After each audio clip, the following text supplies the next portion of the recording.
Axis bank का financial follow up report FFR1 कैसे तैयार किया जाता है उस पर अभी हम लोग डिस्कस करेंगे। और बहुत रिक्वेस्टेड वीडियो है ये, इसलिए बनाया हूँ। तो आप जब किसी बैंक से लोन वगैरह लेते हो ना, सीसी लिमिट, तो आपको क्या करना पड़ता है, एक तो स्टॉक स्टेटमेंट देना पड़ता है, प्लस एक्सिस बैंक में, जैसे पिछली बार मैंने यस बैंक का आपको दिया था बना के, तो यस बैंक में सिर्फ स्टॉक स्टेटमेंट दिया जाता है, लेकिन एक्सिस बैंक में दो फाइनेंशियल रिपोर्ट मांगा जाता है, एक FFR1 और दूसरा जो होता है वो यहाँ पे FFR2 आपको होता है। FFR1 जो होता है फाइनेंशियल फॉलोअप रिपोर्ट, वो आपको क्वार्टरली देना होता है, और जो FFR2 होता है वो आपको हाफ ईयरली देना होता है। तो इस पे हम अभी डिस्कस करते हैं। यहाँ पे जो बोरोवर है उसका नाम आएगा, उसकी कंपनी का नाम आएगा। हमने एक ऐसे अपना नाम ही लिख दिया है आपको समझने के लिए। अब हम इसका पार्ट ए परफॉर्मेंस समझते हैं। इसमें जितने भी अमाउंट लिए गए हैं वो लाख्स में है। ये अमाउंट जो आप पढ़ोगे ये लाख में है, ठीक है। तो सबसे जो पहला कॉलम है वो क्या है, एनुअल प्लान, यानी कि करेंट ईयर फाइनेंशियल ईयर 2021, ठीक है। सेकेंड हो जाता है actual for the quarter ended 31 मार्च 2021, और थर्ड कॉलम इसका है cumulative up to quarter ended 31 मार्च 2021, परसेंटेज ऑफ अचीवमेंट 3/1। इस पे, इस अमाउंट पे इससे डिवाइड करेंगे तो आपको जो यहाँ परसेंटेज आना है वो आ जाएगा। अब इसको समझिए। Annual plan current year financial year 2021 में आपने प्लान कितना कर रखा है कि इस साल में मुझे कितना प्रोडक्शन करना है, तो ये जो है एस्टिमेटेड अमाउंट होगा जो आपने प्लान किया है। उसके बाद actual of the quarter ended. अब जैसे मैं 20-21 की बात करूं तो पहला जाएगा कब, अप्रैल मई जून का, 30 जून का। तो जब पहला भेजोगे ना तो यहाँ पे 31 मार्च 21 नहीं दोगे, यहाँ पे 30 जून 2021 दोगे। फिर उसके बाद जुलाई अगस्त सितंबर का, इस तरह फिर दिसंबर का और फिर मार्च का। तो जो एक्चुअल उस क्वार्टर में आपका प्रोडक्शन है या सेल्स है उसका डाटा इस कॉलम में दोगे, कॉलम नंबर 2 में। उसके बाद cumulative up to quarter ended, जो क्वार्टर इंडेड का यहाँ डेट होगा, अगर जून का पहला क्वार्टर का भेजोगे तो यहाँ पे जो अमाउंट यहाँ आएगा वही यहाँ पे आ जाएगा। लेकिन अगर आप सेकेंड क्वार्टर का भेज रहे हो, थर्ड क्वार्टर का भेज रहे हो, तो एक्चुअल जो क्वार्टर का होगा उस क्वार्टर का, सपोज आप, जैसे मैं ये फोर्थ क्वार्टर का बना दिया हूं आपके लिए 31 मार्च का, तो यहाँ पे जो ये अमाउंट आएगा वो एक्चुअल अमाउंट आएगा quarter first, quarter second and quarter third, और इस क्वार्टर का भी, यानी लास्ट क्वार्टर जो फोर्थ क्वार्टर है इसका भी हम यहाँ पे लेंगे, ठीक है, टोटल लेंगे। तो ये अब आपका अमाउंट आएगा। और इसका जो अचीवमेंट आपने कितना किया, आपने टारगेट जो आपने लिया था कि मैं 4000 क्वांटिटी प्रोडक्शन करूंगा, वो टारगेट आपने कितना अचीव किया, कितना परसेंट अचीव किया, वो आपको यहाँ पे परसेंटेज में दिख जाएगा। तो सबसे पहले आपने प्रोडक्शन लेंगे, और ये जो फिगर देख रहे हैं ये क्वांटिटी में है, ठीक है। उसके बाद आपको सेल निकालना है, नेट सेल लेना है। ये आपका एस्टिमेटेड है 7350 लाख, ये आपने लाख में इसको पढ़ना है, जिसमें आपका क्या है, डोमेस्टिक आपका है 7000 और एक्सपोर्ट है 350। उसी तरह से ये सारा कैलकुलेशन हमने किया। यहाँ पे क्वार्टर एंडेड जिस क्वार्टर का हमने किया है उस एक्चुअल उसी क्वार्टर का सिर्फ फिगर हम यहाँ पे लेंगे एक्चुअल में। और ये जो डेटा है ये क्या है, पिछले 3 क्वार्टर प्लस इस क्वार्टर को, चारों क्वार्टर को मिला करके यहाँ पे हम डाटा देंगे। अब ये डोमेस्टिक और एक्सपोर्ट दे करके ये आपने नेट सेल निकाल। हाँ, एक चीज ध्यान रखना कि नेट सेल में कभी भी आप क्या करोगे, जो जीएसटी वगैरह का टैक्स है वो आप यहाँ पे नहीं दिखाओगे। नेट सेल में ये ध्यान रखना है कि आपको जो सेल है सिर्फ वही अमाउंट यहाँ आता है, ना कि यहाँ पे आपको दिखाना है आपका जीएसटी का अमाउंट नहीं दिखाना है, यानी टैक्स का अमाउंट आपको नहीं दिखाना है। ठीक है, नेक्स्ट इसके पार्ट बी में चलते हैं, स्टेटस ऑफ वर्किंग कैपिटल। इसका भी जो रुपीज का अमाउंट है वो लाख में है।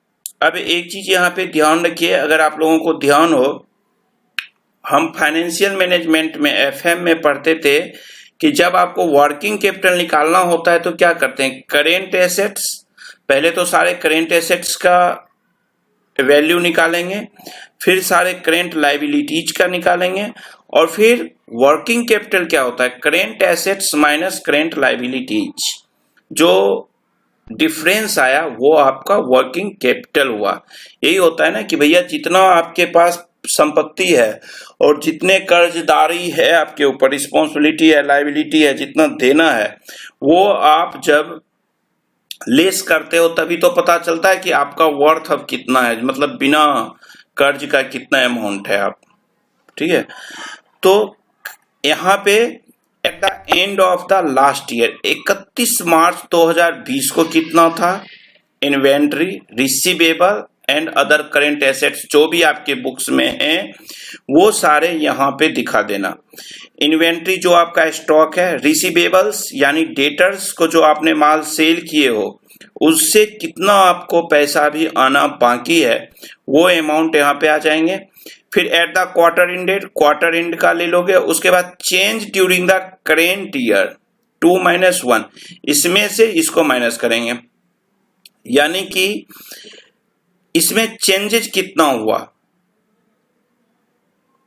लास्ट ईयर में कितना था और इस साल का जो क्वार्टर एंड है इसके अमाउंट में कितना का डिफरेंस हो रखा है। उसके बाद estimate at the end of current year, आपका एस्टिमेट कितना है। तो ये जो कॉलम नंबर 3 आपको लाना है वो किस में लाना है, इसमें से इसको माइनस कर देना है। इसी से आपका पता चल जाएगा कि इन्वेंट्री पिछले साल 1397.85 लाख था, जबकि इस साल का इस क्वार्टर में आपको कितना है 1232.21 लाख, यानी कि यहाँ पे -165.64 लाख का आपको निगेटिव फिगर आ गया है, और आपने एस्टीमेट ले रखा है 1500 का। तो ये आपको ध्यान रखना है। इसके लिए आपको वर्किंग नोट्स बनाने पड़ेंगे, और वो वर्किंग नोट्स आपको कैसे बनाना है, आप इसको बनाने के लिए या तो बैलेंस शीट में चले जाना या अपने ट्रायल बैलेंस में देख लो। ट्रायल बैलेंस से और बैलेंस शीट्स खोलो, उसी से आप इंटर कर करके सारे अमाउंट्स आपके इससे निकल जाएंगे। उसके बाद इन सब का टोटल जो हो जाएगा वो हो जाएगा टोटल करेंट एसेट्स। जितने भी करेंट एसेट्स हैं उनके टोटल ये आपके हो गए। अब हम करेंट लायबिलिटीज की कैलकुलेशन करेंगे। करेंट लायबिलिटीज में bank borrowings for working capital, borrowing, bank से जितना बोरोइंग आपने किया है वर्किंग कैपिटल के लिए उसका डाटा यहाँ पे आपको देना है, और ये एस्टीमेट हमने दे दिया जो कि बैंक मांग रहे हैं आपसे कि कितना आपका एस्टीमेट है मांगने का, बोरोइंग करने का। उसके बाद सन्ड्री क्रेडिटर्स, यानी कि जिससे माल आपने परचेज किया है प्रोडक्शन के लिए उनको आपको देना भी तो है, तो वो अमाउंट यहाँ पे आ जाएगा। और अदर कोई भी आपके पास लायबिलिटीज है उन सारे लायबिलिटीज को, जितने भी करेंट लायबिलिटीज हैं उन सबको आप यहाँ पे लिख लोगे। तो अदर करेंट लायबिलिटीज यहां ले लोगे, टोटल करेंट लायबिलिटीज यहां से लेके यहां तक का टोटल आपका ये आ जाएगा। अब आपको निकालना है नेट वर्किंग कैपिटल। तो वर्किंग कैपिटल निकालने के लिए आपको क्या करना है, current assets minus current liabilities. Current assets का टोटल कितना है 3128.21, उसमें से आप माइनस कर दोगे 1504.66, तो 1623.55 लाख रुपीज का आपका नेट वर्किंग कैपिटल हो गया, यानी current assets minus current liability. अब इसी तरह यहाँ पे सबको माइनस करते चले जाओगे एसेट्स में लायबिलिटीज को। अब करेंट रेशियो जो आपका है, करेंट रेशियो क्या होता है, आप रेशियो एनालिसिस पढ़े होंगे फाइनेंशियल मैनेजमेंट में, कॉस्ट एंड एफएम में, उसमें आपने रेशियो एनालिसिस पढ़े होंगे, उसमें आप करेंट रेशियो निकालते हैं।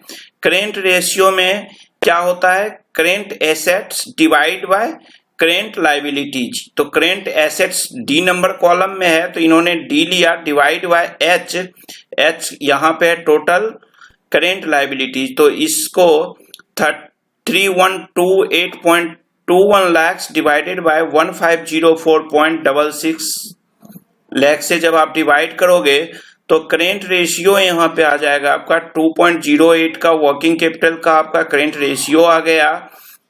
और आपका क्वार्टर एंड 31 मार्च 21 का जो करेंट रेशियो है वो हो गया 3.52। ठीक है ना। नेक्स्ट पॉइंट हम चलते हैं। अब करेंट एसेट्स को जो फाइनेंस करते हैं उसका परसेंटेज में आपको निकालना है ये वैल्यू।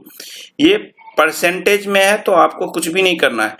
पहला क्या करना है, जो आपने ये ऊपर डेटा फिल किया है ना उसी डेटा का यहाँ पे अब रेशियो निकालना है।